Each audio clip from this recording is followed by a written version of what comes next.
శ్రీగురుభ్యో నమః. శ్రీమహాగణాధిపతయై నమః. అయం సరస్వతీదేవ్యై నమః. ఓం శ్రీ సద్గురు పరబ్రహ్మణే నమః. జన్మకర్మ నివారణలో నిన్న స్థూల సూక్ష్మ కారణ శరీరాల గురించి చెప్పారు వివరణ. స్థూల శరీరము అంటే పంచవింశ తత్వాలతో కూడి ఉన్న మన దేహం నిన్ను, సూక్ష్మదేహం అంటే మరి పంచ ప్రాణాలు, పంచ జ్ఞానేంద్రియ కర్మేంద్రియాలు, మనోబుద్ధులతో కూడిన లింగ శరీరమును. ఇదే మళ్ళీ ఇంకొక జన్మలకి వెళ్ళేది, అదే సూక్ష్మ శరీరమే. ఇక కారణ శరీరం అంటే సృష్టి స్థితి లయాలకి, అంటే ఉత్పత్తి, పుట్టడానికి, ఉండడానికి మరి ఇదే ఈ కారణదేహమే కారణం. అంటే మనస్సు అనమాట. పూర్వ వాసనలు బట్టి పువ్వులోని వాసన వాయు రూపేణ సూక్ష్మాంశాలు బయటికి ప్రవహించినట్లు ఇలాగ మన జన్మలు ఈ వాసనలన్నీ కూడా మళ్ళీ మరో జన్మకి కారణమవుతున్నాయి. అంచేత ఆ కారణాన్ని కారణ శరీరం అంటారని. ఎప్పుడైతే ఆత్మ విచారణ వల్ల మాత్రమే ఇది ఎలా పోతుంది అంటే, ఈ కారణ మనస్సుని అజ్ఞానము, మనస్సు జ్ఞానాగ్ని చేత మాత్రమే దహించబడుతుంది. ఇంకా దేని చేత ఈ కారణదేహం నశింపబడదు. అది అజ్ఞాన కారణం కదూ మరి. అజ్ఞానం వల్ల ఏర్పడింది ఉండడం చేత దానికి జ్ఞానమే వల్ల అది నశిస్తుంది. జ్ఞానగతి అప్పుడు ఆవరణ మల విక్షేప శక్తులు ఆవరించి ఉన్నందువల్ల ఆ బ్రహ్మస్వరూపాన్ని ఆవరించడం వల్ల అజ్ఞాని అంటారు. అది ఎలా నశిస్తుందంటే నిష్కామ కర్మ చేయాల్సిందే. నేను నాదని చేసుకున్న వాసనలే కదా కారణాలై మళ్ళీ దేహాలు వస్తున్నాయి. ఆ రకంగా నిష్కామ కర్మ చేస్తూ మల దోషాలు నివర్తింప చేసుకోవాలి. ఉపాసనల వల్ల విక్షేపం నశిస్తుంది. ఉపాసన చేస్తూ భగవంతుడితో కూడి ఉండడం చేత విక్షేపాలు నశిస్తాయి. విక్షేపం అంటే తెలుసు కదా, అనవసర విషయాల్లోకి, అయిందానికి కాందానికి వెళ్ళి మన మనసును పాడు చేసుకోవడం.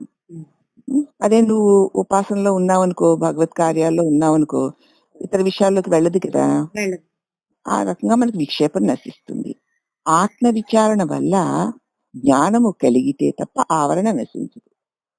అసలు ఆత్మ అంటే నేను కదా, నేనెవరిని, ఈ శరీరం ఎందుకు వచ్చింది, ఎందుకు పెరుగుతుంది, ఎందుకు చేస్తుంది, ఈ శరీరంతో నాకున్న సంబంధ బాంధవ్యాలు ఎట్టివి, దీనివల్ల వచ్చేటువంటి లాభ నష్టాలు ఎట్టివి, ఇవన్నీ సద్గురు మూలమున విచారణ చేసుకుంటే తప్ప మరి జ్ఞానము కలిగి ఆవరణ నశించదు. అంటే కప్పేసింది కదా మనల్ని.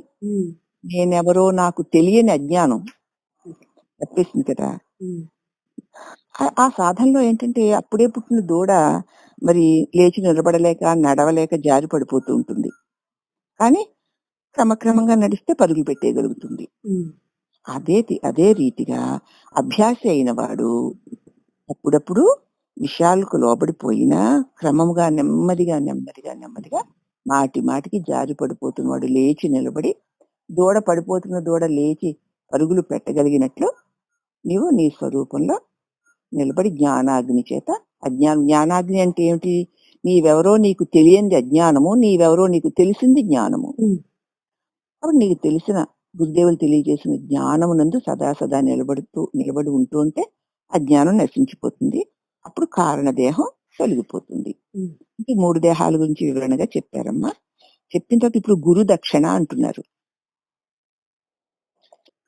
తను మను ధనములను గురువుకు అర్పించుము. తనుని, మనస్సుని, ధనాన్ని గురువుకి అర్పించుము అంటే ఏమిటి? శరీరాన్ని కోసిచ్చేమనా? స్త్రీ పురుష భేదము లేక కామోపభోగములు పొందుతా కాదు. ధనమంతయును గురువునికి తాను బిచ్చగత్తిగా బతకమని కాదు. ధనం ఇచ్చేయమన్నారు కదా అని అంతా ఆయనకి ఇచ్చేసి ఇది ముష్టెత్తుకు బతుకుతుందా? మనస్సు ఇచ్చితనని మాట్లాడకుండా ఉండడము కాదు. మనసుని ఇచ్చేస్తానని చెప్పి మాట్లాడకుండా ఉండడం కూడా కాదు. అయితే భావ అర్పణను చెయ్యాలి. భావార్పణమే చెయ్యాలి. అది ఎట్లనగా తనకు గృహ ఆరామ క్షేత్ర విత్తములు కావాలి అనే కోరికలు గురువుకు సమర్పించుము.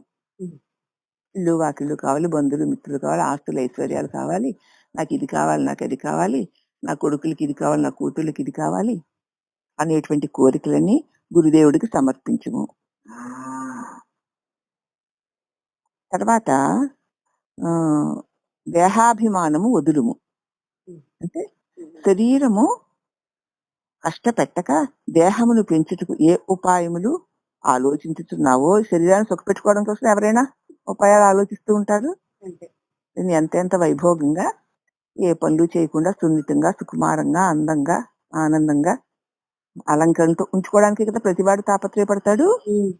కాబట్టి ఈ శరీరాన్ని కష్టపెట్టకుండా ఉండడానికి, ఈ దేహాన్ని చక్కగా పోషించుకోవడానికి ఏ ఉపాయాలనైతే నువ్వు ఆలోచిస్తూ ఉన్నావో అటువంటి బుద్ధిని గురువుకి అర్పించేయి. నా శరీర బాధ్యతలన్నీ నా గురుదేవులువే. ఇంకా నా గృహ ఆరామ క్షేత్ర విత్తములు నాకు కావాలి అన్న కోరిక నాకు లేకుండా చేయండి గురుదేవా. ఆ భావాలు కూడా గురుదేవుడికి అర్పించేయి. ఇక శరీరం శాశ్వతము అన్న భ్రాంతిని వదిలేయి. ఈ శరీరం శాశ్వతం కాదు. ఏది వచ్చే శరీరం వచ్చిందంటేనే అది క్షీణించడానికి వచ్చిందే. కాబట్టి అది వచ్చింది కాబట్టి అది చచ్చిపోతుంది. కాబట్టి ఈ సత్యం కాదు, శాశ్వతం కాదు. కాబట్టి ఇది సత్యమని, శాశ్వతమని ఉట్టిగట్టుకూరే ఉంటాననే కదా ఈ తాపత్రయాలు, అంటే ఈ అల్పబుద్ధులు, అలాగే అకృత్యాలు. అవే కదా మళ్ళీ మనకు వాసనలుగా సూక్ష్మ శరీరం ద్వారా మరొక శరీరంలోకి చేరుస్తున్నాయి. అందుచేత శరీరం శాశ్వతము అన్న భ్రాంతిని వదిలేసేయి. ఇక ప్రకృతి విషయాలను చింతించి దురాలోచన చేసే మనస్సుని మళ్లించుకుని గురుపాదాల యందు నిల్చున్నట్లు చెయ్యము. మాటిమాటికి ఎంతకాలం ఇప్పుడు ఇన్ని సంవత్సరాలు అయింది ఈ ప్రకృతి విషయాల్లో దొర్లుతున్నాం. ఏమైనా ప్రయోజనం వచ్చిందా? దురాలోచన చేసే మనస్సుని మళ్లించి, దురాలోచన అది అలాగా ఇది ఇలాగా, ఇలా చేస్తే అలా అవుతుంది, అలా చేస్తే ఇలా అవుతుంది ఆలోచనలు. ఈ ఆలోచనలన్నిటినీ మళ్లించి గురుపాదాల యందు నిల్చున్నట్లు చెయ్యము. ఎందుకు ఇవన్నీ వచ్చాయి? వచ్చినవన్నీ ఏమన్నా ఉన్నాయా? అస్సలు నీదన్నదేదో దానిని ఎవరైనా తీసేయగలరా తల్లి? కాని దాన్ని ఎవరైనా బలవంతంగా పెట్టి ఉంచగలరా? ఈ సత్యం మనం నాలుగు చెప్పుకుంటున్నాం, వింటున్నాం, చూస్తున్నాం. ఇలా జరిగిపోతూ ఉండడాన్ని చూస్తున్నాం. మన జీవితంలోనే, మన అనుభవంలోనే మనం చూసుకుంటున్నాం. ఏదైనా నిలిచి ఉంటుందా? ఉండడం లేదు కదా. మరి అలాంటప్పుడు ఎందుకు ఇక చూస్తూ కూడా, అనుభవిస్తూ కూడా, తెలుసుకుంటూ కూడా ఏది నాది కానిది నా దగ్గర ఉండమన్నా ఉండదు, నాదేంది పొమ్మన్నా పోదు. అవునా? అంతేకాకుండా ఈ నేను నాది అన్నది దేహాన్ని పట్టుకుని ఉన్నంతసేపు ఈ భ్రాంతులు వదలవు. ఈ దేహమే ఉండదు. ఈ దేహం ఉన్నప్పుడు దీనికి సంబంధించిన వాటినే కదా నేను నాది అంటున్నాము. ఈ ఇల్లు దేహానికి సంబంధించి, ఈ ఆస్తిపాస్తులు దేహానికి సంబంధించి, ఈ బంధుమిత్రులు దేహానికి సంబంధించి, ఆ సంబంధాలన్నీ ఈ దేహమే ఉండనప్పుడు ఆ సంబంధాలు ఉంటాయా నీకు? ఒకసారి వెనక్కి తిరిగి చూసుకుని గత జన్మలో ఏ దేహాలతో సంబంధాలు పెట్టుకుని పుట్టావో, మరి అప్పుడు ఎవరెవరిని నావారు నావారు నాది నాదనుకుని కౌగిలించుకున్నావో, మరి ఆ దేహం పోయేసరికి వాళ్ళందరూ ఏమైపోయారు? లేదుగా. ఇప్పుడు మన అమ్మో, మన నాన్నో, మన తాతో, మన ముత్తాతో, అత్తో, మామో అలాగే కదా నాది నాది నాది నాది లాక్కొని, పీక్కొని, తగిలించుకొని, ఏడ్చుకొని, మొత్తుకొని, శపించుకుని వెళ్ళారు. ఆ దేహం వదిలి వెళ్ళిన తరువాత వాళ్ళు ఏమయ్యారో నీకు తెలుసా? కొన్ని వాళ్ళకి తెలుసా? తెలియదు. ఎందుకంటే వాళ్ళకి తెలియదు, మనం ఖచ్చితంగా చెప్పగలం. వాళ్ళు ఏమయ్యారో చెప్పలేం గాని వాళ్ళకి తెలియదని చెప్పగలం. ఎందుకంటే మన మన జన్మ మనకు తెలియదుగా. నా గత జన్మలో నేనెవరో నాకు తెలియనప్పుడు మరి నా అత్తమామలో తల్లిదండ్రులు చచ్చిపోయారు, వాళ్ళు ఏమయ్యారు ఏం తెలుస్తుంది? తెలియదు కదా. కాబట్టి ఈ సంబంధాలన్నీ కూడా ఎంతసేపు అంటే శరీరం ఉన్నంత వరకే. ఆ శరీరం ఉండదు, ఏ క్షణాన్ని పోతుందో తెలియదు. అది ఆ శరీరం ఎల్లకాలం ఉంటుంది, అది చావదు. చస్తుందని తెలుసు గాని చస్తుందన్న భావన మన మనసులో దృఢంగా నిలవదు. అందుకే కదా మాటి మాటికి ఆశాపాశాలు ఉంటాయి కదా. అంగంగళితం ఫలితం ఉండం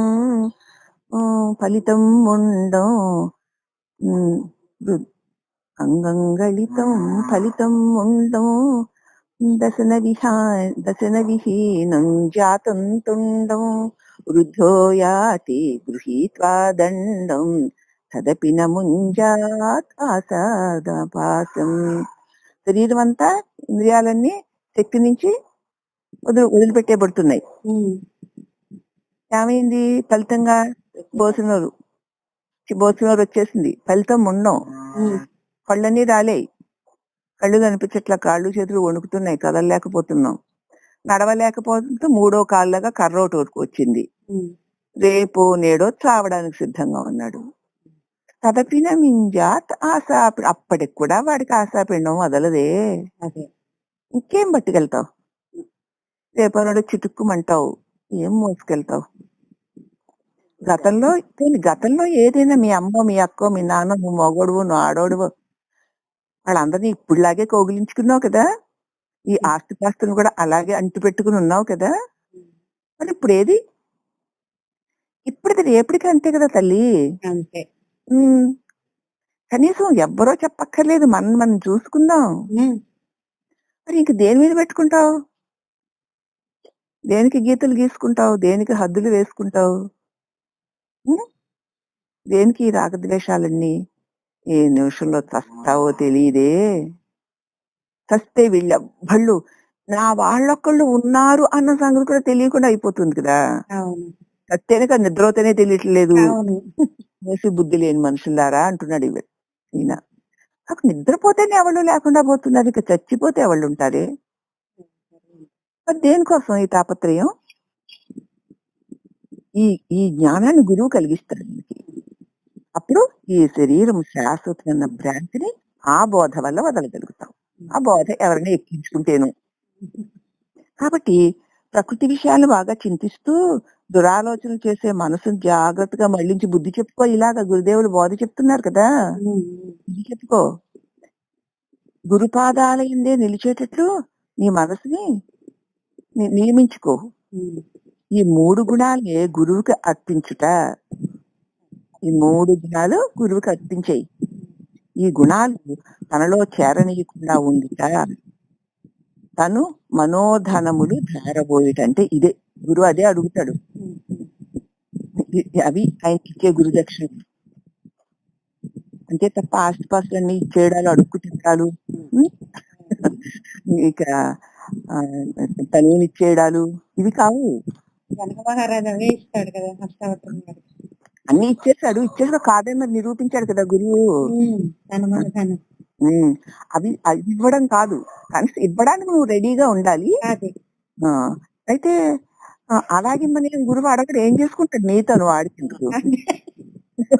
వాడికి ఏమీ లేదు, ఉన్న వాడిదాన్నే వాడికి బరివెక్కి చేస్తుంటే. ఇంకా ధనాన్ని మాత్రం ఆ గురువుకి ఎప్పుడో తెలిసిపోయింది ఇవన్నీ నారహీనాలని. ఇక నీ నుంచి ఆయన ఏం ధరం కోరుతాడు? చతుర్థుడికి అసలు ఏం అవసరం? అంతేకాకుండా ఇక మళ్ళీ ఆ మనసు ఇంత విభ్రాంతికి కారణమని గురువుకి తెలుసు. ఇక మరి నీ మనసు ఎందుకు తెచ్చుకుని ఆయన తగిలించుకుంటాడు? అంచేత ఎందుకంటే ఇవన్నీ కూడా నేను కాదు, నాది కాదు ప్రభు అని నీ బరువుని నీవు గురువుకి సమర్పించు అంటే అవన్నిటి నుంచి వదిలించుకో అని అర్థం. అంటే అదే తను మనోధనములు ధారపోయేటంటే అదే. ఏమిటనమాట? విషయాన్ని చింతించకు, దురాలోచన చేసే మనసుని గురుదేవుల యందు నిలుపుకో. అవునా? అంటే ప్రకృతి విషయాల్లోకి వెళ్ళకు. ఈ 3 గుణాలే కదా నిన్ను బంధిస్తున్నాయి. ఆ 3 నేను కాదు, నాది కాదు గురుదేవా అని గురువు అంటే భగవంతుడికి సమర్పించుకో. తనుమనో ధనమును ధారపోయడం అంటే ఇదే. అంతేగాని క్రియగా కాదు, భావార్పణ చెయ్యి. నిరంతరం నీ భావనలో ఈ శరీరమా పంచభూతాలది, తర్వాత ఈ సరే ఈ పంచభూతాలైన శరీరంలో ఈ ఆస్తిపాస్తుల ఈ ధనమో ప్రారంధానికి వచ్చింది. అలాగే ఈ మనసులో ఉన్న భావాల జన్మ సంస్కారాలు అవన్నీ మళ్ళీ జన్మ కారణం అవుతాయి. ఇవేవి నాకు వద్దు, నేను కాదు, నాది కాదు అనంత భగవంతుడా గురుదేవ, ఇవి అన్ని నేను అతనిలో తెలియక నావి నావి అనుకుని తెచ్చుకున్న మూట ఇది. అది మళ్ళీ జన్మకి మళ్ళీ నాకు అయిపోతుంది. నాకు ఈ మూట ఇక వద్దు స్వామి అని పరమాత్మకి సమర్పించుకోవడం. ఉం? అంటే వద్దు స్వామి సమర్పించుకోవడం మాటతో కాదు, ఇక వదిలేయడం అన్నిటికీ. ఈశ్వరా నీదే కదా, ఉం? ఈ ఆస్తిపాస్తుల ఐశ్వర్యాలు ఇవన్నీ కూడా దేహ ప్రారంభానికి అనుగుణంగా నువ్వే కదా ఇచ్చింది. ఉం? ప్రతి అణువులో పరమాత్మను దర్శించుకోవడం. దర్శించుకోవడం అంటే ప్రతి భావాన్ని చొప్పించుకోవాలి దానిలోకి. అలాగే మనసులో అనేక జన్మ వాసనలు వస్తూ ఉంటాయి. ఇవే కదా జన్మలకు కారణమైపోయి నన్ను బంధించాయి. మళ్ళీ జన్మలు బంధంలోకి ఇదే కదా పడేస్తాయి.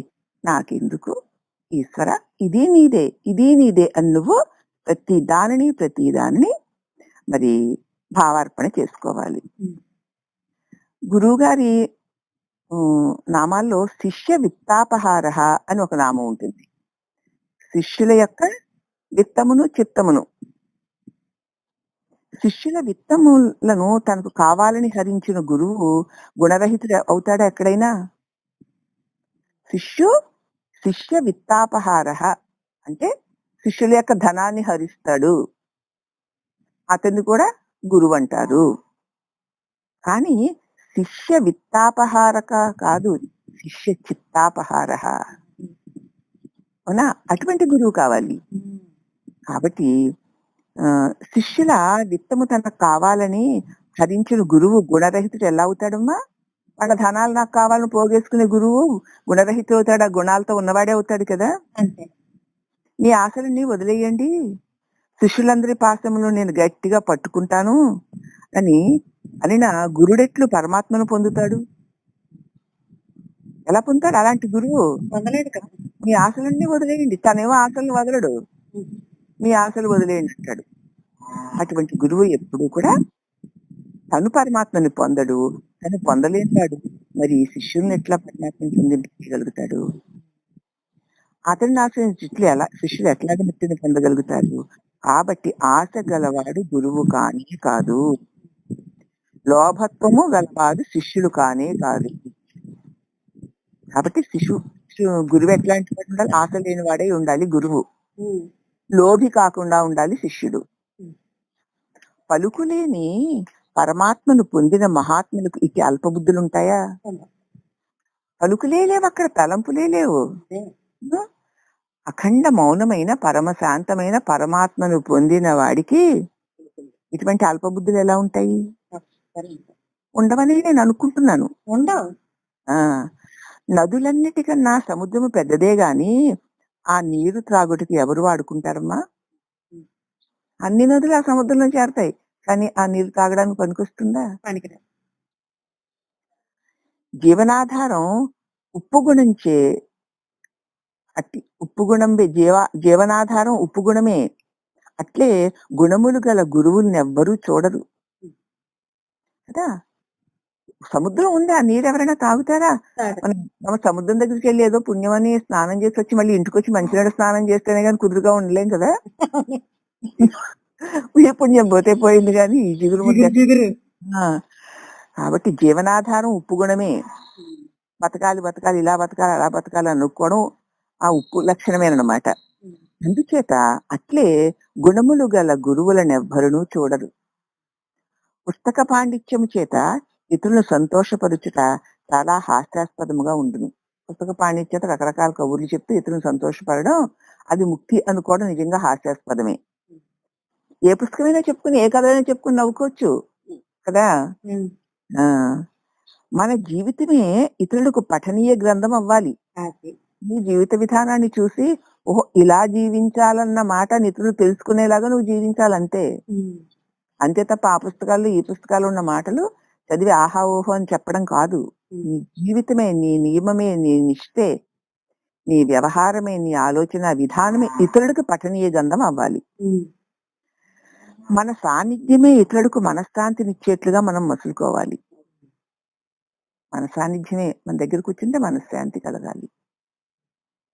అలాగే నువ్వు మనశ్శాంతిగా ఉంటే నీ దగ్గరకు ఉన్నవాళ్ళు మనశ్శాంతిగా ఉంటారు. నువ్వు అశాంతిగా కుదురు కుమ్ము లేకుండా ఉంటే నీ దగ్గర కూర్చున్న వాళ్ళకి ఎట్లా ఉంటుంది? ఉండదు. అంచేత అది గురువు యొక్క ఏమిటది గురు దక్షిణ. ఇక గురు ప్రసాదం ఎలా ఉంటుంది అంటే, గురువు ఉచ్చిష్టం అనగా గురువు తిని పారవేసిన పదార్థాలు తినడం కాదు. గురువు అల్ప సుఖములను కాసించి పరులను పీడించుట కాదు. గురువు తిని తిని వదిలేసింది తింటే అది గొప్ప గురువు ఉచ్చిష్టమట. అది తింటే జ్ఞానం వచ్చేస్తుందట. ఎంత వెర్రి! భగవాన్ తిన్నటువంటి ఆకులు అన్ని దాచేసుకుని ఒకడు ఆ మెతుకులని తీసుకు తినడం మొదలు పెట్టేట ఒక చోట భగవాన్ దగ్గర. అది ఏమిటంటే గురువు ఉచ్చిష్టం అన్నాడట. ఇదా గురువు ఉచ్చిష్టం అంటే? ఎవరు చెప్పారు? ఎలా అవుతుంది అది? కాబట్టి గురువు అల్ప సుఖాలను ఆశించి పరులను పీడించుట కాదు. గురువు సంతసిస్తాడని పరులను దూషించడం కాదు. ఇతరులను దూషిస్తుంటే ఆ ఇతరులు ఈ గురువు కూడా నచ్చని వాడు అనుకో, ఆ దూషిస్తుంటే గురువు కూడా సంతసిస్తున్నాడు అనుకో, అసలు గురువేనా? అసలు గురువే కాదు. ఎవరైనా ఇతరుల గురించి తప్పు మాటలు చెబుతుంటే ఊరుకో, నీకెందుకు, నిన్ను ఎవడు వినమన్నాడు? నువ్వెందుకు వినాలి? వింటే విన్నావు. ఆ వినదాన్ని మళ్ళీ ఇక్కడ ఎందుకు వచ్చి మాట్లాడుతున్నావు? నీ తప్పు లక్షణం, నీ చెవి లక్షణం, నీ వాక్కు లక్షణం ఇక్కడ ప్రదర్శించడానిక సత్సంగానికి వచ్చావు. అని దండించొద్దు. ఆ గురువు దండిస్తారు. అలా దండించగలిగిన వాడే గురువు. ఆ మాటలు విని సంతోషించేవాడు గురువు కాదు. కాబట్టి దీని అర్థము గ్రహించక చాలా మంది పొరపాటు పొందుతున్నారు, అపార్థాలు తీస్తున్నారు, అహమును పెంచుకుంటున్నారు. గురు ఉచ్చిష్టము అంటే నేను అనుభవించి పొందినది చెప్తాను వినండి. విన్నది కాదు ఇది. అక్కడ ఇక్కడ విన్నవి కావు. తనలో ఉన్న గుణాలు, జ్ఞానాలు శ్రవణమన నిధిధ్యాసల చేత మనోలయము చేస్తూ నాలో ఉన్నటువంటి గుణాలని మాటికి చూసుకుంటూ, నా గుణాల్లో ఉన్న జ్ఞానాన్ని అజ్ఞానాన్ని కూడా తెలుసుకుంటూ, దాన్ని మళ్ళీ శ్రవణ మనన నిధిధ్యాసల ద్వారా మనస్సులో దోషాలను తొలగించుకుంటూ, మనస్సుని లయము చేసుకుంటూ, శోక మోహరహితమై ఉత్పత్తి స్థితిలయములు లేక సర్వవ్యాపకమై క్రియాశూన్యమై పిపీలకాది బ్రహ్మ పర్యంతము నిండి నిబిడీకృతమైన గుణరహితమైన పరిపూర్ణ స్థితిని తాను అనుభవించినది. దానిని శిష్యుడికి అనుభవింపచేయుటే గురు ఉచ్చిష్టమంటేను. తాను దేనిని అన్నిటినీ వదిలి చక్కగా తాను ఏదైతే విన్నాడో తాను తనలో ఉన్న గుణాలని, ఆ గుణాల్లో ఉన్న జ్ఞాన అజ్ఞానాలని చక్కగా పరిశీలన చేసి చూసుకుంటూ, మాటికి శ్రవణం చేస్తూ, మననం చేస్తూ, నిధ్యాస చేసుకుంటూ ఉండగా మనసు చక్కగా మాటికి లయమైపోతూ ఉంటే, శోకమోహాలని తొలగిపోతూ ఉంటే, సృష్టి స్థితి లయాలు చావు పుట్టుకలు లేనటువంటి స్థితిని, తన సర్వవ్యాపకమైన స్థితిని, క్రియాశూన్యమైన స్థితిని, పిపీలికాది బ్రహ్మ పర్యంతము నిండి నిబిడీకృతమై ఉన్నటువంటి గుణరహితమైన పరిపూర్ణ స్థితిని తాను గొప్పగా అనుభవించి, ఆ అనుభవించిన దానిని శిష్యునికి అనుభవింప చేయుటయే గురు ఉచ్చిష్టం అనబడును. ఇప్పుడు ఈ బోధని వింటూ ఉంటే మరి ఆ స్థితి మన అంతరంగంలో కలుగుతుంది కదా చక్కగా. మరి ఇదే కదా గురువు ఉచ్చిష్టం అంటే. దాన్ని గురువు ఉచ్చిష్టం అంటారు కానీ తినగా మిగిలిన మెతుకులు ఏదో అప్పచ్చో పప్పచ్చో ఆ గురువు పెడితే తినడం అదే గురువు ఉచ్చిష్టం. సరే లేదో గౌరవానికి ప్రసాదం కోసం తింటాం గాని దాని వల్లే మోక్షాలు వస్తాయని అనుకోకూడదు. తాను పరమాత్మను పొంది సదా పరమాత్మ యందు నిలిచి ఉంటూ, ఆ నిలిచి ఉన్న శాంతి యొక్క అనుభవాన్ని తన ఆశ్రయిన శిష్యులకు కూడా అనుభవానికి వచ్చినట్లు అందించుట. అదే గురు ఉచ్చిష్టం అంటే. ఏ కోరిక లేనిదేనమ్మా బ్రహ్మీ స్థితి. ఏం కోరం? ఒకవేళ ఇక ఇన్నాళ్ళ తర్వాత ఇప్పుడు ఏం కోరుకోవాలని బుద్ధి పుడుతుంది. కోరి ఏం చేస్తావు? అదే అసలు దానికి ఎందుకు? ఇంతకు ముందు ఏదేదో కోరావు, చాలా గొప్ప భక్తురాలు కాబట్టి కోరినవన్నీ భగవంతుడు ఇచ్చేశాడు. మరి ఏవి ఉన్నాయా? ఉన్నాయిలే, బీరువాలో చీరలు, లాకర్లో నగలు, ఆస్తిపాస్తులు రసీదులు ఉంటే ఉన్నాయిలే కదా, ఉన్నాయిలే. కానీ దాంతో నీకు తృప్తి కలిగిందా? లేదు. మరి ఇంకెందుకు? పోనీ రేపు దాకా ఉంటావని ఏమన్నా ధీమా ఉందే? లేదు.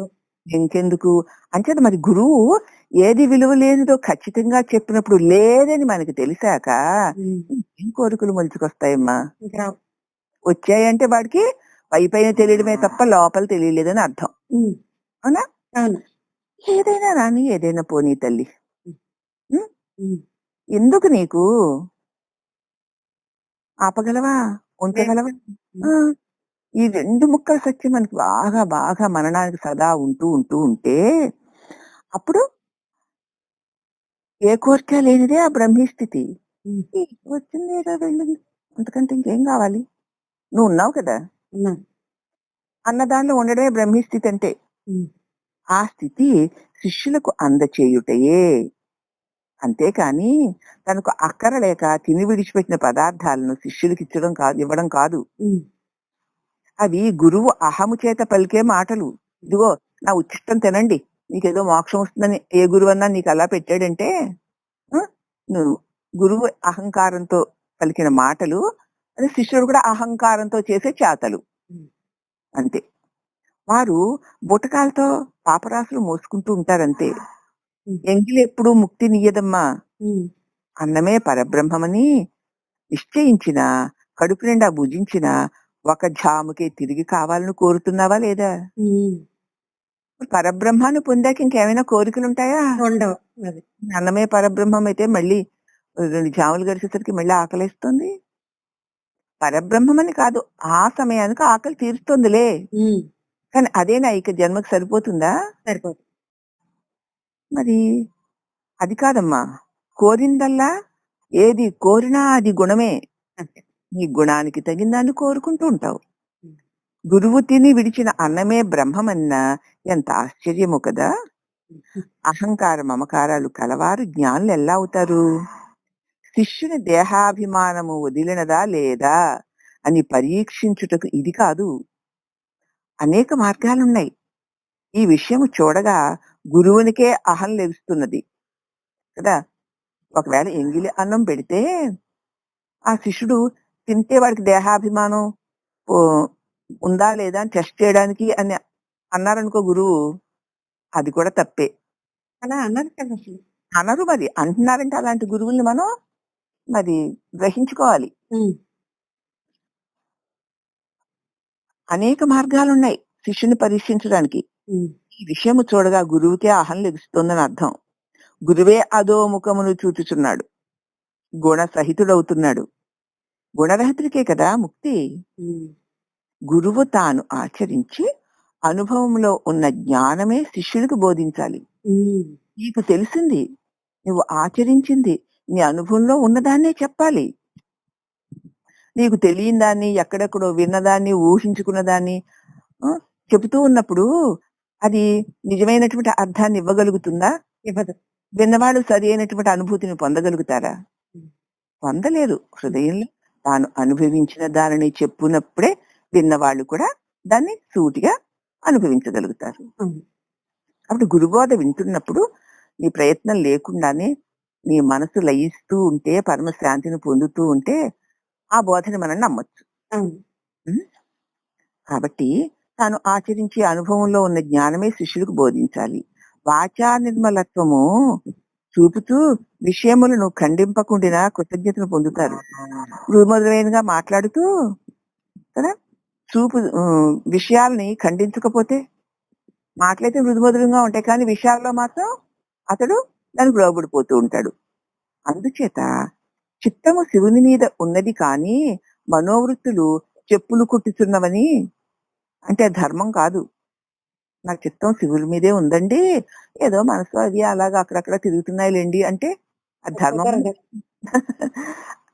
మనోవృత్తులు చెప్పులు కుట్టుచున్నవని ధర్మం కాదు. కాబట్టి విష్టి భావన వదలకుంటే వాడికి ముక్తి రాదమ్మా. ఉమ్. పాప పరిహారం కోసం భగవంతుడు అనేక రూపాలతో అవతరించి దుష్టుల శిక్షించి శిష్టుల రక్షించునని అనేక గ్రంథాలు మనకు చెప్తున్నాయి కదా. ఉమ్. అవతార పురుషులే సద్గురువులు, ఉమ్. పాప పరిహారులు అన్నమాట. ఉమ్. అది లేక నచ్చిన వారిని నమస్కరించదను నమస్కరించదను పాపాత్ముల చేత నమస్కారాలు పొందనని కొంతమంది మతము. కొంతమంది ఏం చేస్తారంటే నచ్చిన వారిని నమస్కరించనిస్తాను. పాపాత్ముల చేత నమస్కారము నేను పొందను అంటారు కొంతమంది గురువులు. కొంతమంది చేతే నమస్కారాలు పొందుతాను. మిగతా వాళ్ళ చేత నేను నమస్కారాలు పొందనంటారు. పాపాత్ములు నమస్కరిస్తే వాళ్ళ పాపాలు వీళ్ళకొచ్చేస్తాయని భయం. మరి ఇంకా పాపాత్ముల పాపాలు వచ్చేస్తాయని భయపడుతున్నాడంటే మరి అతడు పాపానికి లొంగినవాడే కదా! హ్మ్. ఆ! అతడు ఎక్కడ పాపపుణ్యాలు దేనికి? దేహానికి కదా! దేహానికి. ఆ! దేహానికి, మనసుకిను. మరి హ్మ్. దేహ మనసులకు అతీతుడై ఉన్నాడు కదా! హ్మ్. ఆకాశమందు ఎన్నున్న ఆకాశం అవేవి ఎట్లా అంటవో, హ్మ్. ఆకాశ సదృశ స్థితిని పొందిన వాడికి పాపపుణ్యాలు ఎలా అంటుతాయి? అంటుకో. అతడు వ్యక్తి భేదం చూడడు కదా! చూడడసలు. వారికి పాపము తనకు అంటుతుంది అని అనిన వ్యష్టిభావము చూపిస్తారు కొంతమంది. హ్మ్. శరీరం ఉన్నప్పుడు కదా పాపం అంటుతుందని భయం. అంతే. అశరీరికి శరీర భ్రాంతే లేదు కదమ్మా! లేదు. పాపం ఎలా అంటుకుంటుంది? హ్మ్. భావరహితుడికి భయం ఎందుకుంటుంది? ఉండదు. ఇప్పుడు చెప్పుకున్నది అదే కదా! ఆ! ఆ! చావు పుట్టుకలే లేవు. హ్మ్. దేనికి భయపడతాడతను? సద్గురువులకు పాపభీతి ఉండదు. దేనికి భయపడాలి? ఎవరి పాపాలు వచ్చి మనల్ని అంటుకుంటాయా? అంటుకోవు. హ్మ్. శరీర రహితునికి శిష్యుల పాపములు అంటుతాయని భయం ఎందుకు? అతనికి శరీరమే లేదు. హ్మ్. దాన్ని అంటుకోవడానికి ఏముంది? హ్మ్. హ్మ్. హ్మ్. అంటుకుంటుందా? అంటుకోదు. ఆ!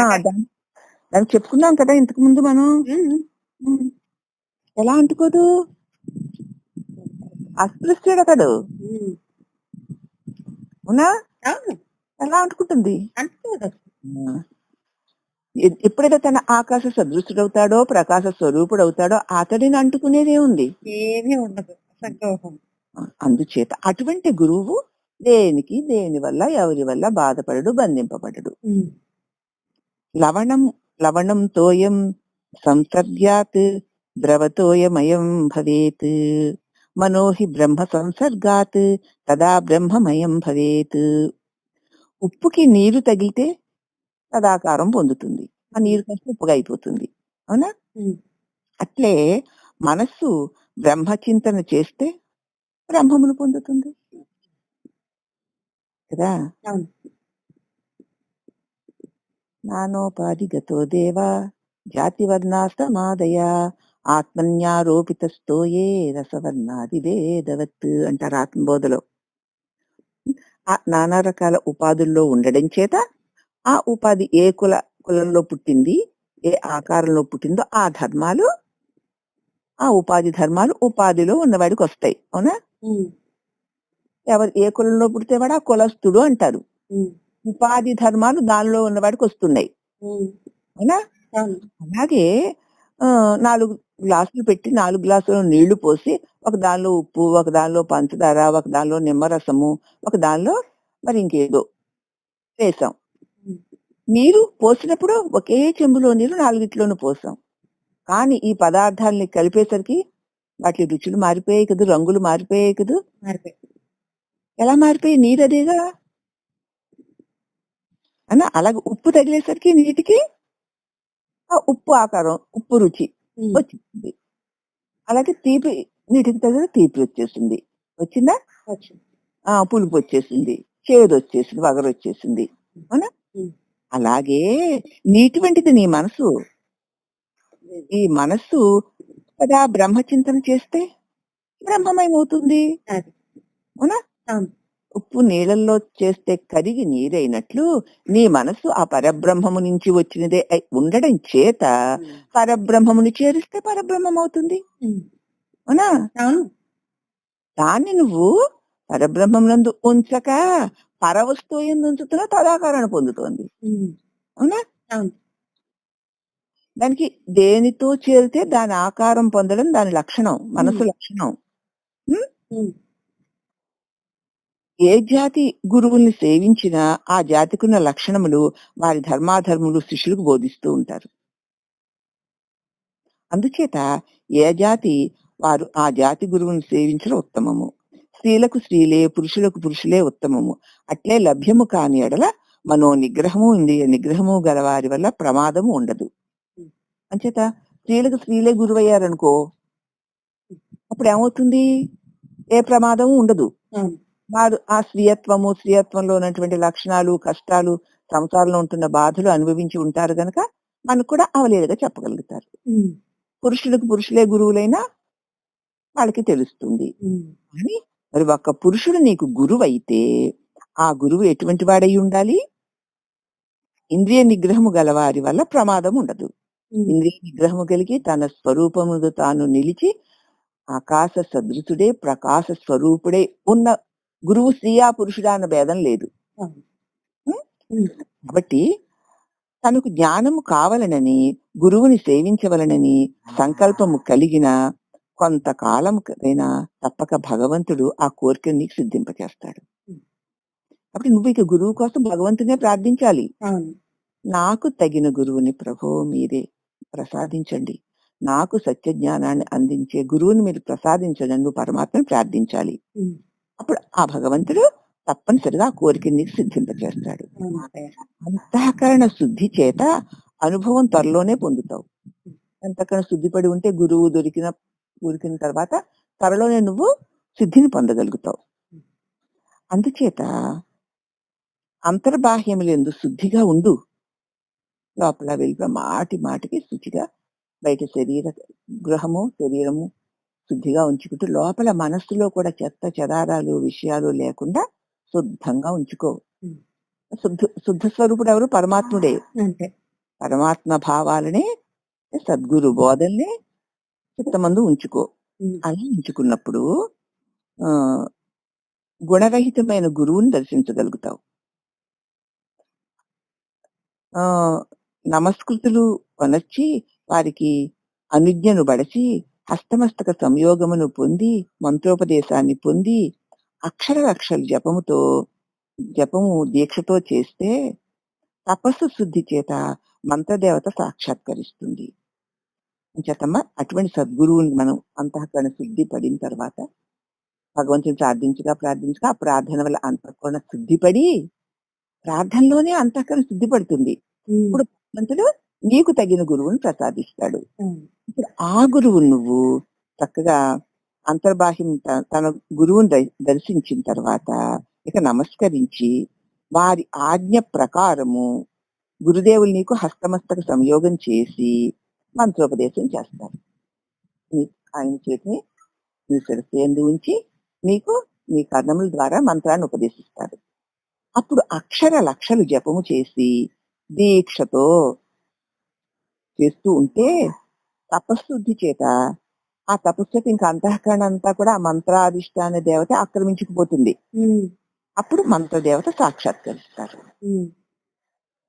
తరువాత పంచముద్రలో ముద్రాభావం పొంది తన నిజ రూపము దర్శించగలుగుతారు. ముద్రా దీక్షలని ఉంటాయి. ఆయా దీక్షలు ఇస్తారు. ఎందుకంటే ఎప్పుడైతే గురువు నీ హృదయంలో మంత్రాన్ని ప్రతిష్ఠించి ఆ మంత్రాన్ని నువ్వు జపిస్తూ పోతూ ఉండగానే అంతఃకరణ శుద్ధి వల్ల గురువు చెప్పిన బోధ వల్ల నీవు నీ హృదయంలో ఉన్న పరమాత్మను చేరేసుకుంటావు. హ్మ్. పద్ధతితో ముద్రా దీక్షలు అంటూ చెప్తారనమాట. అనగా ముద్రా దీక్షలంటే పూర్వ వాసనలు నశించి జ్ఞాన సూర్యుడు ఉదయిస్తాడు. నాదబిందు కళలను దర్శించగలుగుతావు. అంటే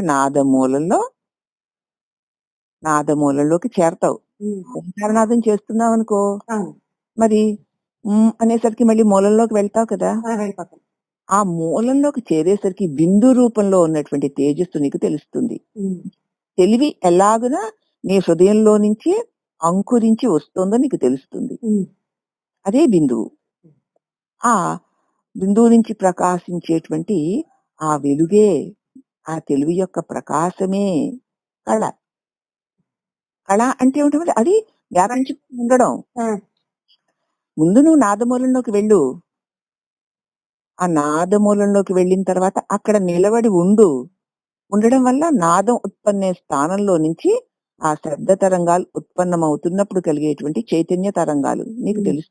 హ్మ్. ఆ హ్మ్. చైతన్య తరంగాలే వ్యాపించి సమస్త విశ్వమును ప్రకాశింపచేస్తున్నాయి అన్న అనుభూతిలో నీ నుంచి ఉద్భవించిన నాద తరంగాలు విశ్వమంతా చైతన్య తరంగాలుగా వ్యాపించిపోతున్నాయి అని దాన్ని దర్శించగలుగుతావు. అప్పుడు త్రివిధ కళలను దర్శిస్తావు. త్రివిధ తపస్సులు అంటే ఏమిటంటే, ఇలా చేస్తూ చేస్తూ పోతే 3 విధాలైన తపస్సుల వల్ల ఇది సిద్ధిస్తుందనమాట. అనుద్వేగకరం వాక్యం, సత్యం ప్రియం హితం చ యత్, స్వాధ్యాయాభ్యసనం చైవ వాంగ్మయం తప ఉచ్యతే. వాచిక తపస్సు అనగా సత్యమునే పలకడం. మనకి ఇష్టమైన వ్యక్తుల పట్ల ఒకలాగా, అయిష్టమైన వ్యక్తులు పట్ల ఒకలాగా నిర్ణయాలు కలిగి మాట్లాడకుండా ఉండడం. ఇక అందరితోనూ మృదువుగాను, ప్రియముగాను మాట్లాడడం. ఎవరి మనసు నొప్పించకుండా శాంతంగా మాట్లాడడం. నిరంతరము వాక్కుతో భగవన్నామ స్మరణ చేయడం, గీతా పారాయణ చేయడం. దూషణ, భూషణ, తిరస్కారాలు పొందక అనవసరంగా మాట్లాడక ఉండడమే వాచిక తపస్సు అంటే. ఎవరో దూషణ, భూషణ, తిరస్కారాలు చేస్తూ ఉంటారు ఎవరైనా. వారు చేశారని తిరిగి మనం వాళ్ళకి చేయకూడదవి. అనవసరమైన మాటలు మాట్లాడకూడదు. నిరంతరము భగవద్గీత పారాయణ, ధ్యేయన్నామ ధ్యేయం గీతా నామ సహస్రం, ధ్యేయం శ్రీపతి రూపమజస్రం, ధ్యేయం సజ్జన సంగే చిత్తం, ధ్యేయం దీనజనాయ చ విత్తం. కాబట్టి భగవద్గీత సహస్రనామాలు పారాయణ చేసుకుంటూ ఉండు. పరమాత్మని రూపాన్ని అర్చిస్తూ ఉండు. తర్వాత నిరంతరము నీ చిత్తము సత్సంగమందే ఉంచుకో. నీకేమైనా విత్తం ఉంటే లేని వారికి దానం చెయ్యి. ఇది చేయడం వల్ల నీకు అంతఃకరణ పరమ పవిత్రం అవుతుంది అంటారు భజగోవిందంలో స్వామి. అంచేత ఇది వాచిక తపస్సు అన్నమాట. వాచికంగా ఇది చెయ్యాలి. ఏం చేయాలంటే ప్రియంగా మాట్లాడడం, మృదువుగా మాట్లాడడం, అబద్ధాలు ఆడకుండా ఉండడం, భగవన్నామ స్మరణ చేయడం, గీతా పారాయణ చేయడం, దూషణ, భూషణ, తిరస్కారాన్ని లెక్కించక ఎవరికి దూషణ, భూషణ ఎవరి పట్ల చేయకుండా ఉండడం, అనవసరమైన మాటలు మాట్లాడకుండా ఉండడం. ఇలా ఉండగలిగితే నువ్వు వాక్ విషయంలో తపస్సు చేస్తున్న వాడివే అవుతావు. ఇక శరీరంతో మోహము, కోరిక లేకుండా, ప్రత్యుపకారం కోరకుండా, పరోపకారం చేస్తూ, భగవంతుని అర్చిస్తూ, యాత్రలు చేసుకుంటూ, వ్రతాలు చేసుకుంటూ, నిష్కామ కర్మ చేయడమే కాయిక తపస్సు. శరీరం ఈ తపస్సు చేయాలి. శరీరం మీద మోహం, కోరికలు లేకుండా ఉండడం. వాడికి ఇది చేశాం కాబట్టి వాడు మనకి ఇది చెయ్యాలనే ప్రత్యుపకార బుద్ధి లేకుండా నువ్వు ఎవరికైనా ఉపకారం చేయగలిగితే చేయడం, భగవంతుని సదా అర్చిస్తూ ఉండడం, యాత్రలు చేసుకుంటూ, వ్రతాలు చేసుకుంటూ, నిష్కామంగా ఈశ్వరార్పణ బుద్ధితో పనులు చేయడమే కాయిక తపస్సు. ఇక మానసిక తపస్సు మనసును నిగ్రహించుకోవడం, ఏ కోరికలు లేకుండా ఊర్ధముఖుడవై బ్రహ్మమునందు మనసును మాటి మాటికి లయింపు చేసుకుంటూ ఉండడం. బ్రహ్మం అంటే నీలో ఉన్నటువంటి శబ్దమూలమైన పరమాత్మ. మౌనంగా ఉండుటే మానసిక తపస్సు అనబడింది. అంతే. నేను అని అనకుండా, అనుకోకుండా ఉండడం, అదే తపస్సు, మానసిక తపస్సు. తనలో ప్రపంచం ఉన్నట్లు తాను అంతర్బాహ్యంలో నిండి ఉన్నానని భావించాలి. ఎందుకంటే భగవంతుడు లేని చోటు లేడు. నాలో ఏముంది? ఈ ప్రపంచమంతా నాలోనే ఉంది. ఇంకా తలంపు రూపంలో అంతే. నాలోనే ఈ ప్రపంచమంతా ఉంది. నేను లోపల, శరీరం లోపల, వెలుపల కూడా వ్యాపించి ఉన్నాను. శరీరం లోపలే ఉన్నా నా ఇంద్రియముల ద్వారా నా దివ్య తేజస్సు ప్రపంచమంతటా వ్యాపించి ప్రపంచాన్ని గుర్తించగలిగేటువంటి తెలివి స్వరూపమై ఉంది. మరి బయట నేనే, లోపల నేనే. కాబట్టి బాహ్య అభ్యంతరములందు అంతా తాను నిండి ఉన్నానని భావించుటయే. మరి భగవంతుడు లేని చోటు ఎక్కడుంది? అణువు అణువున దైవముందని. బ్రహ్మాండమంతయు ఆత్మరూపమే తెలుసుకోవాలి. మరి ఇంకే లోపల అదే, వెలుపల అదే. నిరంతరము నిరంతరము ఉన్నది భగవంతుడే అన్న భావంతో ఇక ఏ తలంపు లేకుండా పరమ ప్రశాంతమైన మౌనమునందు మనసును నిలిపి ఉంచితే మానసిక తపస్సు. అవశ్యం అనుభోక్తవ్యం కృతం కర్మ శుభాశుభం, నా భుక్తం క్షీయతే కర్మ కల్పకోటి శతైరపి. ఈ వాక్కుతోటి, కాయముతోటి, మనసుతోటి ఇగో ఈ తపస్సులు నిరంతరము చేస్తూ ఉండాలి. తీసుకోవాలి. శరీరపు పనులు చేస్తున్నప్పుడు ఎలా ఉన్నాము? ఇది గురువు గారు చెప్పినటువంటి విధానంగా నా శరీర కర్మలు జరుగుతున్నాయా? అలాగే వాక్కుతో మాట్లాడుతున్నప్పుడు ఎలా ఉన్నాము?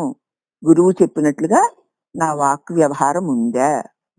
అలాగే మనస్సుతో భావనలు చేస్తున్నప్పుడు ఎలా ఉన్నాము? గురువు చెప్పినట్లుగా నా మనో వ్యవహారం ఉందా అని చూసుకుంటూ, లేకపోతే వెంటనే ఆ పని చేసుకుంటూ. లేకపోవడం అనేది అలవాటు వల్ల జారిపోయినా మళ్ళీ వెంటనే అయ్యో కాదు కదా, గురుదేవులు ఇలా చెప్పలేదే, ఇలా ఉండకూడదు కదా అని నువ్వే తెలుసుకొని నీకే తెలుస్తుంది, నాకెలా తెలుస్తుంది? అంతే. తెలుసుకొని నువ్వే మళ్ళీ అమ్మో కాదు అనుకొని అక్కడి నుంచి మూలంలో ఉండాలి. మళ్ళీ గురువు చెప్పిన చోటికి వెళ్ళిపోతూ ఉండడం. అలా ఉన్నప్పుడు ఏమవుతుంది? వాక్కు ఆగిపోతుంది. అక్కర్లేని మాటలు మాట్లాడదు. మాట్లాడిన మృదువైన మాటలే మాట్లాడుతుంది. పోనీ అది చేత కాకపోతే భగవన్నామం పాడుకుంటూ, భగవద్గీత పాడుకుంటూ, సహస్రనామాలు పాడుకుంటూ, నామం చేసుకుంటూ ఇలా రక్షింపబడతావు. అలా ఉండడానికి ప్రయత్నం చేయాలి. అప్పుడే నువ్వు వాచిక తపస్సును సాధించినట్లు. అలాగే కాయంతో, శరీరంతో లోపల వెలుపల శుద్ధిగా ఉంచుకుంటూ, చక్కగా భగవంతుని సేవ చేసుకుంటూ, తీర్థయాత్రలు చేస్తూ, సత్పురుషుని సేవించుకుంటూ, ఏ పని చేసినా ఈశ్వరార్పణ బుద్ధితో చేస్తూ పోవడం. ప్రతి పనిని ఈశ్వరార్పణ బుద్ధితో చేస్తున్నానా లేదా, అహంకార మమకారాలతో చేస్తున్నానా అని చూసుకుంటూ, అక్కడ చేయకపోతే అయ్యో ఇవన్నీ ఎందుకు, ఈ తపస్సు కాదే, ఈ తపస్సు లేకపోతే నేను మళ్ళీ నశించిపోతాను కదా, కాబట్టి తపస్సే నా లక్ష్యం, శరీరంతో తపస్సే నా లక్ష్యం, వాక్కుతో తపస్సే నా లక్ష్యం అనుకుంటూ ఈ లక్ష్యానికి వెంటనే చేరుకుంటూ ఉండడం. అలాగే మానసిక తపస్సు, ఏవేవో తలంపులు వస్తూ ఉంటాయి, బయట సంఘటనలకు అనుగుణంగా లోపల తలంపుల కుప్పల కింద వస్తూ ఉంటాయి. బయట ఒక సంఘటన జరిగింది అనుకున్నాం, దానికి తగినట్లు ఊతమిచ్చేవి లోపల నుంచి చూడు ఊరి వచ్చేస్తుంటే అవునవును అలాగా ఇలాగంటూను, అవునా? బయట జరిగిన సంఘటనలకి నీ లోపల నుంచి ఊతమిస్తూ అనేక తలంపులు ఊరుతూ ఉంటాయి. అప్పుడు నువ్వు ఊరికే ఉంటావా? ఉన్నావంటే ఆ భూమిలో కూరుకుపోతావు. అందుచేత ఏ సంఘటనైనా ఎలాగైనా రాని, అది పరమాత్మ చిత్తం. కాబట్టి నా చిత్తంలో నుంచి దానికి సంబంధించిన ఏ ఆలోచనలు రాకూడదు, ఏ భావాలు రాకూడదు. ఎందుకు? నాకేం తెలుసు, ఏం తెలుసు అవును కాదని నేను అంటూ భావించుకుంటూ బయట ఉన్నటువంటి సంఘటనలకు ఊతమివ్వడం. ఏమి తెలియని వాడు ఎట్లుంటాడో అట్లాగున మనస్సుని నీవు మాట్లాడనివ్వకుండా ఉంచుకో. అది మానసిక తపస్సు. తపస్సు గురించి మరి ఇంత వివరణంగా ఎందుకు చెప్తున్నా అంటే, ఈ 3 తపస్సులు నిరంతరము సాధన చేసి తమస్సు తొలుగుతుంది. కాబట్టి త్రికరణ ద్వారా చేసే శుభాశుభ కర్మలు త్రికరణ ద్వారానే అనుభవించాలి, తప్పదు.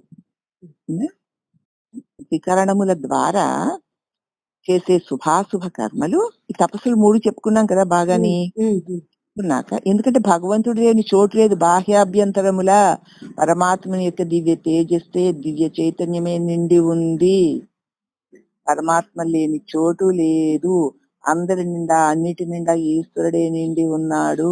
ఈశ్వరుని కన్యంగా ఏమీ లేదు, ఉన్నది పరమాత్ముడే అని మనస్సు యొక్క నోటిని మూయించి మౌనంగా ఉంచడం. ఇదే మానసిక తపస్సు అని చెబుతూ, త్రికరణముల ద్వారా చేసే శుభాశుభ కర్మలు త్రికరణముల ద్వారా అనుభవించక తప్పదు. వాక్కుతో చేసినవి, శరీరంతో చేసినవి, మనసుతో చేసినవి, దేంతో ఏది చేసావో అదే నీకు వస్తూ ఉంటుంది. కాబట్టి 1,000,000 జన్మలు గడిచినా సరే ఈ కర్మలు వదలవు. 1,000,000 జన్మలు ఎత్తినా వదలవండి. ఏదో ఉఫ్ అంటూ ఎగిరిపోతాయి అనుకుంటున్నారేమో. ఈ పుణ్యం చేశాను కదా, ఆ యజ్ఞం చేశాను కదా, ఈ దానం చేశాను కదా, ఈ అభిషేకం చేశాను కదా, ఈ అర్చన చేశాను కదా, పోతాయి అన్ని పోయాయి అనుకుంటే కుదరదు. కలిగితే పోతాయి, కానీ కలగాలంటే ఇవన్నీ తపస్సులు చేస్తున్నారా మీరు? ఈ తపస్సులు చేస్తే పోతాయి, మరి చేయకుండా ఎట్లా పోతాయండి? జ్ఞానం గురించి తెలిసిందంతే, తెలిసినంత మాత్రం పోతాయా? పోగా. అందుచేత 1,000,000 జన్మలు గడిచినా సరే నీకు ఎంత తెలిసినా ఈ కర్మలు నిన్ను వదలవు, నువ్వు ఆచరించకపోతే. కర్మ చేత జన్మ జన్మ చేత, కర్మ చేత జన్మ జన్మ చేత కర్మ అనుభవింపబడుతూనే ఉంటుంది. ఈ కర్మలో ఈ జన్మలో ఏవో కర్మలు చేసావు, ఈ కర్మల చేత మరి జన్మకు మళ్ళీ అనుభవించాలి. అంతే. అది అనుభవించడానికి పుడతావు, మళ్ళీ కర్మలు చేస్తావు, మళ్ళీ అంతా కంటిన్యూస్. మళ్ళీ పుట్టాలి. అంచేత కాబట్టి కర్మ అనుభవిస్తూ ఉంటారు. జనన మరణాలను పొందుతూ అజ్ఞాన జీవులై ఉన్నారు. కాబట్టి గురువాక్యమున భగవంతుని యందు విశ్వాసము పెట్టి అంతఃకరణ శుద్ధిచే కర్మ బీజాలు నశింప చేసుకుని మోక్షముని పొందుతారు. ఎవరైనా గురువుని నమ్మి, గురువాక్యాన్ని నమ్మి, భగవంతుని యందే గట్టి విశ్వాసం పెట్టుకొని అంతఃకరణను శుద్ధి చేసుకుంటూ పోతే ఇప్పుడు కర్మ బీజాలు నశించిపోతాయి మళ్ళీ మొలకలెత్తి రావడానికి. అప్పుడు ఇంకా ఒక్క కర్మ యొక్క బీజము మొలకెత్తి రాకపోయినప్పుడు ఇంకా ఉన్నది మోక్షమే కదా, అంతే. పొందుతారు. అందుచేత అసుర లక్షణాలు గలవారు రాగద్వేషాలను ఎప్పటికీ జయించలేరు. మనలోంచి రాగద్వేషాలు వస్తున్నాయంటే ఇంకా నీలో రాక్షస లక్షణాలు ఉన్నట్లే. ఇష్టాయిష్టాలు వస్తున్నాయంటే రాక్షస లక్షణాలు ఉన్నట్లే. అవి వస్తున్నప్పుడు అవన్నీ నాకెందుకు, ఏది ఇక్కడ సత్యం, ఏది ఇక్కడ నిత్యం, ఏది శాశ్వతం కాదు, అది అంతా ఈశ్వరుడిది అన్న భావంతో వెంటనే రాగద్వేష వియుక్తయాన్ ఇంద్రియశ్చరాన్ ఆత్మదస్తే విధేయాత్మ ప్రసాదం అది కదా. అందుచేత మరి అసుర లక్షణాలు ఉన్న వాళ్ళు రాగద్వేషాలను ఎట్లా జయిస్తారు గనక, అయితే దైవాంత సంభూతులై సత్వగుణము కలిగిన వారికి భగవంతుడు సత్యధర్మ జ్ఞానాన్ని బోధిస్తాడు. ఎవరికైతే అసుర లక్షణాలు లేకుండా దైవ సంపద దైవాంశ సంభూతులై సత్వగుణంతో ఉంటారో వారికే భగవంతుడు సత్య జ్ఞాన ధర్మాలను చక్కగా బోధించాడు. మరి భగవద్గీత రాజస తామసకులకు చెప్పలేదు, సహవాస దోషమే కదా. గుణాభవంతి, ఏ సహవాసాలు చేస్తున్నావో నువ్వు ఆ గుణాలు కలిగిన వాడివని తెలుసుకో. ఎటువంటి గుణాలు కలిగిన వారితో నువ్వు సహాసం చేస్తుంటావో ఆ గుణాలే నీ లోపల పెంపొందుతాయని తెలుసుకో. ఈ రహస్యాన్ని గ్రహించి సజ్జన సహవాసం మాత్రమే చెయ్యి. దుర్జనులకు దూరముగా ఉండము. దుర్జనులు అంటే వాళ్ళు ఎవరో శత్రువులు కాదమ్మా, లోక విషయవాసనలు ఎక్కువగా ఉన్నాయి. మరి అంతే, అంతకంటే వాళ్ళని ఏమి అనడానికి వీల్లేదు, వాళ్ళ సంస్కృతి వాళ్ళది. కానీ అది నీ మార్గానికి అడ్డొస్తుంది. అందుకు ఇప్పుడు నీ మార్గానికి అడ్డొస్తుంది, రాళ్ళు ముళ్ళు ఉంటే తీసి పక్కకి పడేసుకుని వెళ్ళిపోతావు కదా. నా దారిలో ఉన్నాయి రాళ్ళు ముళ్ళని భుజాన్ని వేసుకు వెళ్తావా? మరి ఇక్కడేమి అంటే వాళ్ళ శత్రువులు కాదు మనకి, ఎక్కడ శత్రుభావం మనకు ఉండదు. కానీ అవి నీ మార్గానికి అడ్డు కాబట్టి నువ్వు తప్పించుకో, వాళ్ళకి దూరంగా ఉండంతే. ద్వేషంతోటో అహంకారంతోటో రాగంతోటో కాదు ఈ దూరంగా ఉండడం. నీవు వెళ్ళే దైవ మార్గానికి అవి అడ్డొస్తాయి. పూజ చేసేటప్పుడు, జపము పారాయణ చేసేటప్పుడు మనస్సుని బుద్ధిని ఏకత్వం చేసుకుని తదేక దీక్షతో శ్రద్ధాభక్తులతో చెయ్యి. పూజ చేసినా గంట సేపు పూజ చేశానని కాదు, 10 నిమిషాలు చేసినా ఆ చేసిన పూజ చేస్తున్నంతసేపు ఆ పరమాత్మ యందే నీ మనసు నుంచు. అలాగే జపము చేస్తున్నావు, ఇక ఆ మంత్రమునందే నీ మనసు నుంచు. పారాయణ చేస్తున్నావు కదా, సహస్రం ఏదో లలిత విష్ణు సహస్రాలు చేస్తున్నప్పుడు ఆ నామాల యందు ప్రీతి పెట్టుకొని చెయ్యి. అవునా, ప్రీతి పెట్టుకొని చెయ్యాలి ఆ నామాల యందు. శ్రీమాత శ్రీ మహారాజ్ఞి శ్రీమత్ సింహాసనేశ్వరి చిదగ్ని కుండ సంభూత దేవకార్య సముజ్యత ఉజ్జద్భాను సహస్రాభ చతుర్బాహు సమన్విత రాగస్వరూప పాషాఢ్య క్రోధాకార అంకుశోజ్వల. ఇలా మనసు ఆ మంత్ర నాదాలలో లయించిపోతుంటే తన్మయీభూతమై పారాయణ చేయాలి. అలాగే మంత్ర జపం చేస్తున్నప్పుడు కూడా ఆ మంత్రాక్షరాలను చక్కగా మననం చేస్తూ కదా, అంటూ వింటూ కదా, అంటూ ఆ మంత్రాన్ని అంటూ వింటూ మంత్రం చేయాలి. అలా చేసిన మంత్రం నువ్వు ఎన్ని లక్షలు చేసావని కాదు, కొంచెం అంటే కొంచెం అంటే 2 3 చేయమని కాదు, ఎక్కువసేపు చేయగలిగితే అంత శక్తి కలిగి ఉంటుంది. కాబట్టి జపము పారాయణ చేసేటప్పుడు మనసుని బుద్ధిని ఏకం చేసి తదేక దీక్షతో శ్రద్ధాభక్తులతో చెయ్యాలి. మధ్య మధ్యలో ఇతర విషయాలు మాట్లాడకూడదు. ఏది చేసినా ఆ కాలంలో అది భగవంతుడికే అర్పితం.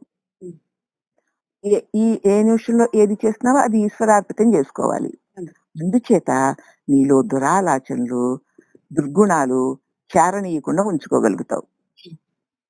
అజ్ఞాన నివృత్తికే గురూపదేశాన్ని పొంది మోక్ష సిద్ధికై జ్ఞాననిష్ట అవలంబించు. నీ అజ్ఞానం పోవాలంటున్నావు కదా!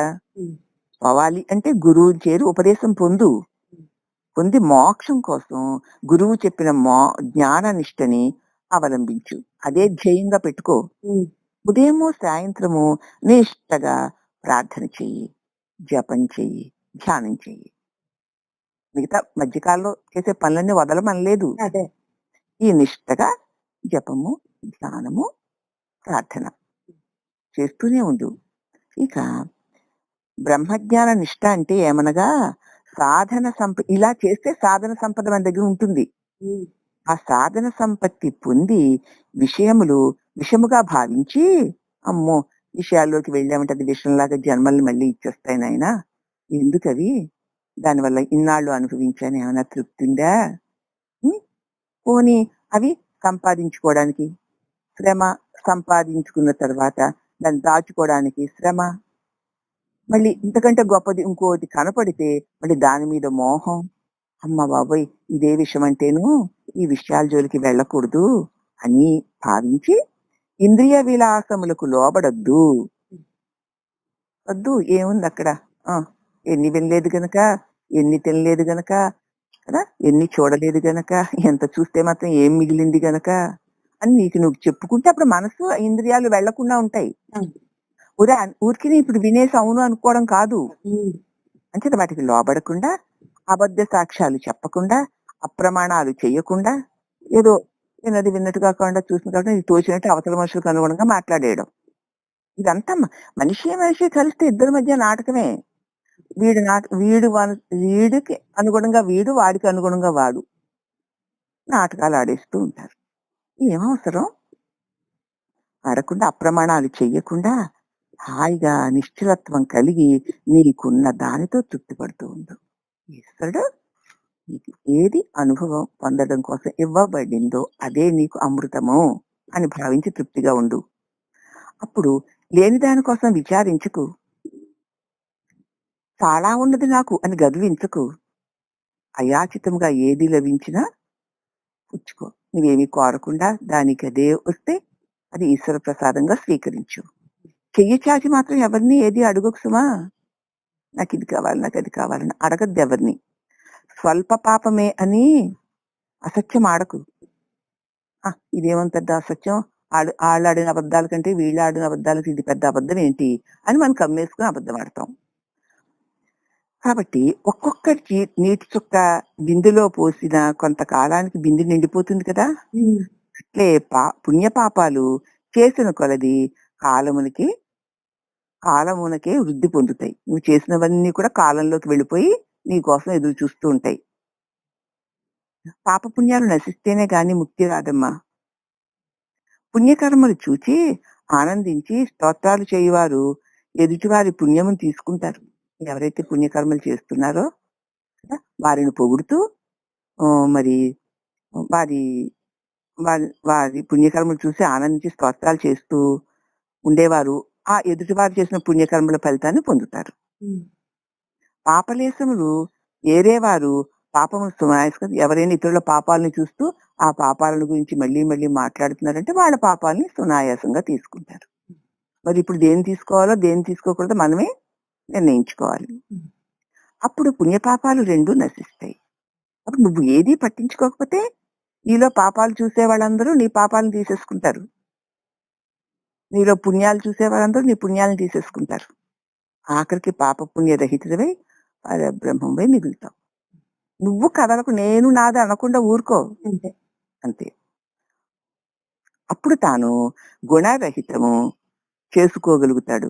అప్పుడు సజ్జోముక్తిని పొందగలుగుతాడు. కాబట్టి ఎవరు ఏదన్నా నీవు దానిని నేను నాది అనుకోకుండా ఉండగలిగితే నీ పాపాలను గురించి మాట్లాడే వాళ్ళకి వెళ్ళిపోతాయి. నీ పుణ్యాల గురించి మాట్లాడే వాడికి వెళ్ళిపోతాయి. అప్పుడు నువ్వు ఖాళీ అయిపోతావు. అవునా? హ్మ్. అదే సజ్జోముక్తి అంటే. అన్ని శక్తులు మనలోనే ఇమిడి ఉన్నాయి. ఎక్కడి నుంచో ఏదో శక్తి వస్తుంది అనుకోకు. ఏ శక్తిని నువ్వు బయట పెడుతూ ఉంటే అది వృద్ధి పొందుతూ ఉంటుంది. ఒక్కొక్కళ్ళు ఒక్కొక్క విషయంలో గొప్ప శక్తివంతులు, తెలివితేటలు కలిగిన వాళ్ళుగా ఉంటారు. మానసిక శక్తికి మించింది మరొకటి ఎక్కడన్నా ఉందా? లేదు. లేదు. దేవతా శక్తులన్నీయు మానవుని ఆశ్రయించే ఉన్నాయి. అందుకే యద్భావం తద్భవతి అనినట్లు ఏది కోరినా భ్రమర కీటక న్యాయముగా ఆ రూపము తానే పొందుతూ ఉంటాడు. హ్మ్. నువ్వు ఏది భావిస్తుంటావో అది నీకు వచ్చేస్తుందమ్మా. పంచభూతాలు, సూర్యచంద్రాది తారాగణాలు, పక్షులు, క్రిమికీటకాలు, పశువులు, సమస్త చరాచర ప్రపంచమంతా మనశ్శక్తి చేత తెలుసుకొని, అంటే మనస్తోటిగా తెలుసుకుంటున్నావు, హ్మ్. తెలుసుకొని సమస్త వ్యాపారములతో ఈ వృత్తులన్నీ జరుగుతున్నాయి. హ్మ్. మనోశక్తే కదా ఈ జగత్ రూపాన్ని అంతటినీ తెలుసుకొని దాని పట్ల ఆయా భావాలన్నీ కలుగుతున్నాయి. హ్మ్. అయితే మరి చిత్తము పరిశుద్ధము పొందే వరకు కూడా ఆత్మ సాక్షాత్కారము కలుగజాలదు. మనసులో ఇక్కడ ఈ వృత్తులన్నీ కదులుతూ ఉన్నంతసేపు కూడా ఆ చిత్తమందే ఉన్నటువంటి నీ చిన్మయ స్వరూపం నీకు అనుభవానికి రాదు. చిత్తమందే అన్ని గుణాలు ఇమిడిపోయి ఉన్నాయి. సత్యమునకు వసుడవై సర్వము తన వశము చేసుకొని సత్యమునకు ఎవడైతే లొంగిపోతాడో అతడు సర్వము తన వశం చేసుకోగలుగుతాడు. హ్మ్. ముందు తాను సత్యానికి లొంగిపోవాలి. లొంగిపోతే దేహేంద్రియ మనోబుద్ధులన్నీ ఇక తన వశంలోకి వచ్చేస్తాయి. అందుచేత పాపకర్మాలకు పాపకార్యాలకు ఫలితము రానంత వరకు అమృతంగా భావించి ఇప్పుడు అన్ని సుఖాలు భాగాలు మంచి బాగా వస్తున్నాయి, ఏ కష్టాలు రావడం లేదు, ఓహో ఆహా నా అంత గొప్పవాడు లేడు అంటాడు. బోధలు కూడా చాలా బాగా వింటూ ఉంటాడు. కానీ మరి ఆ పాప కర్మల ఫలితం వచ్చినప్పుడు పరితాపం పొందుతాడు. వస్తాయి కదా మరి. కానీ తప్పు తెలుసుకోడు. అయ్యో నాకిలా వచ్చేసింది, నాకలా వచ్చేసింది, వాళ్ళ వల్ల వచ్చింది, వీళ్ళ వల్ల వచ్చింది, వాళ్ళు వెధవులు, వీళ్ళు వెధవులు, వీళ్ళ నాశనం వాళ్ళు, వాళ్ళ నాశనం వల్ల అనుకుంటాడే తప్ప ఓహో నాది నాకే ఇవ్వబడుతుందనమాట. మరి ఇంతకాలము సుఖము, సౌఖ్యము, భోగము, భాగ్యము వచ్చాయే, అప్పుడెవరివి? నీవే కదా నీకొచ్చాయి. నావి నావని కదా అనుభవించావు. ఇప్పుడు పాపకర్మని దుఃఖాలు వస్తుంటే నీవిగా నువ్వు ఒప్పుకోవడం లేదు. వాళ్ళ వల్ల వీళ్ళ వల్ల వచ్చాయంటావు. తను తప్పు తాను తెలుసుకోడు, నావే నాకు ఇవ్వబడుతున్నాయని. మరి యుద్ధంలో జయించిన విజయుడు కాడమ్మా. యుద్ధంలో జయించినంత మాత్రం అతడు విజయుడు అయిపోడు. మనస్సును జయిస్తేనే నిజమైన విజయుడు అవుతాడు. కాబట్టి వృత్తి రహితము పొందే వరకు ప్రశాంతత అతడు పొందడు. వృత్తే ఎందుకి కారణం అంటే తలంపే ఎన్నిటికి కారణం. ఎప్పుడైతే ఈ తలంపు అనేది నాశనం అయ్యే వరకు కూడా ఎవ్వడు ప్రశాంత స్థితిని పొందలేడు. మానసిక శక్తి చేత అనేక యంత్రములు నిర్మించి గగన గమనాలు కూడా చేస్తున్నారు కదా. వాళ్ళందరూ చేసిన వాళ్ళందరూ మరి మానసిక శక్తితోటేనా? ఎవ్వరు ఏది చేసినా ఊహించని పనులు చేస్తున్నారు కదా. మనసు యొక్క శక్తి అంత గొప్పది. దానిలోని ఏమున్నాయో, ఏ ఏ వాసనలు ఉన్నాయో అవన్నిటిని ప్రకటించేసి వ్యాపింప చేసేసి దానిలో నేను దొర్లింప చేసేస్తుంది. అంచేత మానసిక శక్తి ఏం చేస్తుంది అంటే ఆ మనసులో ఉన్న వాసనలకి గొప్ప బలాన్ని ఇచ్చేస్తుంది. కాబట్టి ఇక్కడ మనసును త్యజించడం అంటే మనసులో ఉన్న వాసనని వదిలేయడం. అంటే ఇష్టాలు, రాగద్వేషాలు, నేను, నాది, తెలివితేటలు, అది ఇది అనేటువంటి అన్ని భావాలని వదలడం. వదలడం అంటే ఎవరికివి? నాకు. మరి నేనెవరు అని నిలిచి ఉండగా ఉండగా మనసులో ఉన్న భావాలన్నీ నెమ్మదిగా నిర్వీర్యమైపోతాయి. అలాగ భావాలన్నీ ఎప్పుడైతే వాసనారూపంగా వ్యక్తం కాకుండా నిర్వీర్యమైపోతాయో అప్పుడు అక్కడ మనస్సు అన్నదే లేదు. భావనలుంటేనే మనస్సు, పోగులుంటేనే చీర, భావనలుంటేనే మనస్సు. భావన లేకపోతే అక్కడ మనస్సే లేదు. మనస్సు లేకపోతే ఇంకేముంది? స్వరూపమే. అందుచేత యుద్ధంలో జయించిన వాడు విజయుడు కాదు, మనసును జయించిన వాడే విజయుడు. మనసుని జయించడం అంటే వృత్తి రహితం చేసుకోవడం. ఉమ్, తలంపుని రాకుండా చేసుకోవడం. కాబట్టి మానసిక శక్తి ఎంత గొప్పదో మనం చూస్తూనే ఉన్నాం. గొప్ప గొప్ప యంత్రాలు నిర్మించేసి ఆకాశ గమనాలు చేసేస్తున్నారు కదా! ఉమ్, ఇక పంచభూత ఆకర్షణ మనల్ని ఎలా లోబరుచుకుంటుందో చూద్దాం. పంచభూతాలలో శక్తిని మనం జాగ్రత్తగా గమనిద్దాం. భూమి తవ్వి పాతాళ గంగను తెచ్చి నూతుల్లో నీరు, చెరువుల్లో నీరు కుళాయిల ద్వారా సప్లై చేస్తున్నారా లేదా? చేస్తున్నారు. అగ్నిభూతము కనిపెట్టి ఎలక్ట్రిక్ దీపాలు పెట్టారా లేదా? ఉమ్, వాయుభూతమును కనిపెట్టి నీటి ఆవిరి చేత, గాలి చేత రైళ్లు, కార్లు, సైకిళ్లు, విమానాలు, ఇంజిన్లు నడుపుతున్నారా లేదా? ఉమ్, ఆకాశ తత్వమును కనిపెట్టి రేడియోలు, గ్రామఫోన్లు, సినిమాలు, ఉమ్, ఈ రూపాలు, ఈ టీవీలు, సెల్ ఫోన్లు ఇవన్నీ ఆకాశతత్వంలో ఉన్నటువంటి జ్ఞానాన్ని కనిపెట్టే కదా! ఉమ్, మరి ఇక్కడెక్కడో ఈ నామరూపాలుండి ఇక్కడ మాట్లాడుతుంటే ఎక్కడెక్కడో ఉన్న చోటికి ఇవి ప్రసరిస్తున్నది ఆకాశ గమనమే కదా! ఉమ్, ఆ! కాబట్టి ఆకాశతత్వం చేత ఇవన్నీ తెలుసుకుంటున్నాం కదా! ఉమ్, మరి భూమి తత్వాన్ని కనిపెట్టి భూమిలో అనేక ఔషధులు, నూనెలు, మందులు, రాళ్ళు, రంగులు, ఉమ్, ఉమ్, లోహాలు అవే కదా అంతే. కనిపెట్టి ఆ కనిపెట్టారు. కాబట్టి ఏ పనైనా సరే మానసిక శక్తి చేతే జరుగుతుంది. ఉమ్, సమస్త వ్యవహారాలు కూడా ఒక్కని చేత జరగడం లేదు. తానే చేసేసాను అనుకుంటున్నాడు. కానీ ఒక్కొక్కనికి అనేక భావ క్రియలతో అమోఘమైన పనులు చేయుచున్నారు. ఉమ్, ఒక్కొక్కరి భావాలతో ఒక్కొక్క పని చేస్తున్నారు. ఉమ్, అమోఘమైన పనులు చేస్తున్నారు. అందుచేత బాల్య యవ్వన కౌమార వార్ధక్య అవస్థలు శరీరానికే గాని ఆత్మకి లేవు ఉమ్, కదా! అవును. ఇవన్నీ శరీరంలో వచ్చే మార్పులే. ఈ అవస్థలన్నీ దానికే.